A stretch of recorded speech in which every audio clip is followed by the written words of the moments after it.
come back with me to August of 1965, Glendora, California. Davy, since you miss your older brother so much, why don't you write him a letter? Mommy, you know I don't write good. No, David, you don't write well. Well, I don't write good either. And besides, you'll make fun of me. Davy, you've passed second grade. You'll do fine. Mommy, didn't you see my last report card? Davy, he'll appreciate it. Okay, Mommy, I'll try. So I wrote and mailed that letter. To my big brother, Dan, 19 years old, 6'1", 207 pounds, not only the very best football player at Glendora High, but the best football player in the entire San Gabriel Valley. Off to Brigham Young University on a full-ride scholarship, co-captain. Meanwhile, I was about to enter the 3rd grade. 4'5.5" tall, 72 pounds, soaking wet, standing on my toes. To me, Dan had all the attributes, the characteristics, the personality of the superhero Batman. I was more like the superhero Bart Simpson, with a voice more like Lisa Simpson. There was absolutely nothing more important to me than the approval of my big brother Dan. Hi, Dan. Thanks for coming home for Thanksgiving. Did you get my letter? I sure did, Davy, and you are so funny. Really? Yeah, the way you wrote it, you know, like a 4-year-old. What? But I have to add, yes, you were really funny. The way you spelled, Davy, like a 2-year-old. That was the worst moment of my life. I felt so dumb. I felt even shorter than the 4'5.5", and I felt even dumber than Dumb and Dumber. In that moment when Dan said I spell like a 2-year-old, it reminded me of the times we played actual game of tag. Only now I would hear Dan saying, "Tag, you're no good. Tag, no one likes you. Tag, you're a stupid fool." I believed those tags, and I wore those tags so much that I lost my joy of life. I lost my friends. I lost my self-esteem.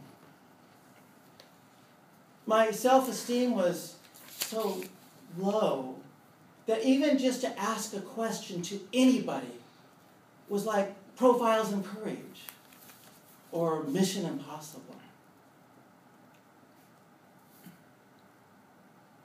It hurt me so much to have that. What was your "you spell like a 2-year-old" moment? Did you get picked on, put down, laughed at, yelled at, or ignored? In what tag did you add to it? That you're not enough, you're not smart enough, good enough, talented enough, good-looking enough, smart enough, popular enough. It's so funny that we often pick up our tags from the past and we carry them into our future. Tags that aren't even real. And we carry them, as I carried mine, for 45 years. Until it was the day of Dan's youngest daughter's wedding. And at the reception, the champagne was flowing, the music was playing, everyone was having a wonderful time, except for me.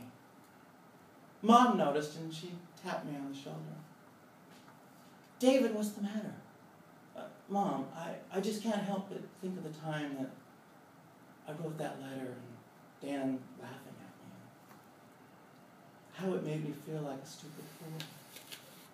And Mom, I still feel like a stupid fool. David, you're not a stupid fool. Mom, did you see me out there earlier on the dance floor, dancing? David, all that happened is you wrote a letter. All that happened is, as a comedian goes, your brother is a bozo. All that happened is you tagged yourself a stupid fool. Mom, you mean I'm not a stupid fool? David, as long as no one sees you dancing.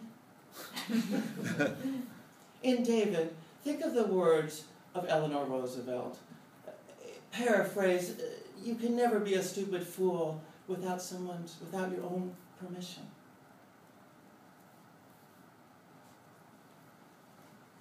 After that moment, in that moment, I learned the distinction between my tags and the reality of who I am. I became free. I was free enough where I could ask a question. I could ask for a job. I could ask for a raise. I could ask for a date. My life was unlimited possibilities. Possibilities that were never available to a stupid fool.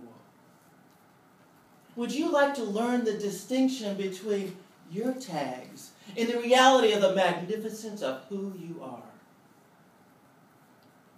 Then listen to the words of my mom. A letter. It's just a letter. A joke is just a joke. A tag is just a tag. Tag, you're not it.